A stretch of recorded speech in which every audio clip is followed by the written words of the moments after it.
ಅಂತ ನಮ್ಮ ಕನ್ನಡಿಗರು ನಾವು ಆಚರಣೆ ಮಾಡ್ತಾ ಇದ್ದೀವಿ.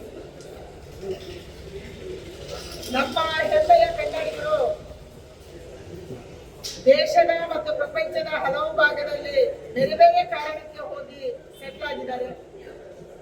ಅವರೆಲ್ಲರೂ ಕೂಡ ಕನ್ನಡದ ಧ್ವಜವನ್ನ ಇವತ್ತು ಹಾರಿಸ್ತಾ ಇದ್ದಾರೆ.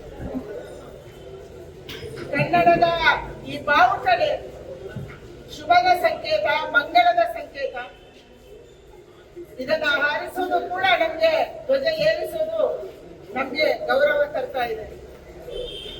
ಕನ್ನಡದ ನೆಲಕ್ಕಾಗಿ, ಕನ್ನಡದ ಭಾಷೆಗಾಗಿ, ಕನ್ನಡದ ಏಕೀಕರಣಕ್ಕಾಗಿ, ಕರ್ನಾಟಕದ ಏಕೀಕರಣಕ್ಕಾಗಿ ಯಾವ ಚೇತನಗಳು ಹಿಂದೆ ಹೋರಾಟವನ್ನ ಮಾಡಿದ್ರು ಅವರೆಲ್ಲರಿಗೂ ಕೂಡ ನಾನು ನಮನವನ್ನ ಸಲ್ಲಿಸ್ತಾ ಇದ್ದೀನಿ.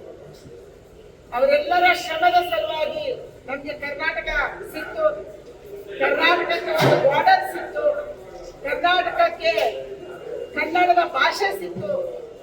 ಈ ಭಾಷೆಯನ್ನ ಉಳಿಸುವುದು ಮತ್ತು ಬೆಳೆಸುವುದು ನಮ್ಮೆಲ್ಲರ ಕರ್ತವ್ಯ.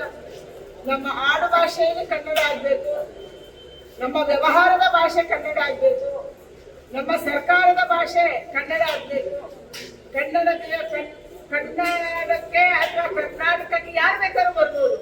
ನಮ್ಮ ಜನ ಕೂಡ ಬೇರೆ ರಾಜ್ಯಗಳಿಗೆ, ದೇಶಗಳಿಗೆ ಹೋಗ್ತಾರೆ. ಆದ್ರೆ ಅವರು ಬಂದು ಇಲ್ಲಿ ನಿಲ್ಲಿಸಿದಾಗ ಕನ್ನಡಕ್ಕೆ ಗೌರವ ಕೊಡುವುದು, ಕರ್ನಾಟಕಕ್ಕೆ ಗೌರವ ಕೊಡುವುದು, ಕನ್ನಡಿಗರಿಗೆ ಗೌರವ ಕೊಡುವುದನ್ನು ಕೂಡ ಅವರಿಗೆ ನಾವು ಹೇಳಿಕೊಡ್ಬೇಕು ಮತ್ತು ಅವರನ್ನು ಗೌರವದಿಂದ ಕಾಣಬೇಕು ಅನ್ನುವಂತ ಪ್ರಾರ್ಥನೆಯನ್ನು ನಾನು ಮಾಡ್ತಾ ಇದ್ದೀನಿ.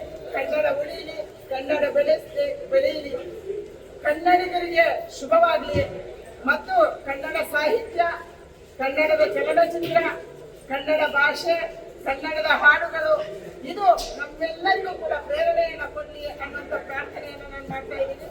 ಅತ್ಯಂತ ಖುಷಿಯಿಂದ, ಅತ್ಯಂತ ಶ್ರದ್ಧೆಯಿಂದ, ಗೌರವದಿಂದ ಇವತ್ತು ಕನ್ನಡದ ಧ್ವಜವನ್ನ ನಾವು ಏರಿಸಿದ್ದೀವಿ. ಎಲ್ಲರಿಗೂ ಶುಭವಾಗಲಿ.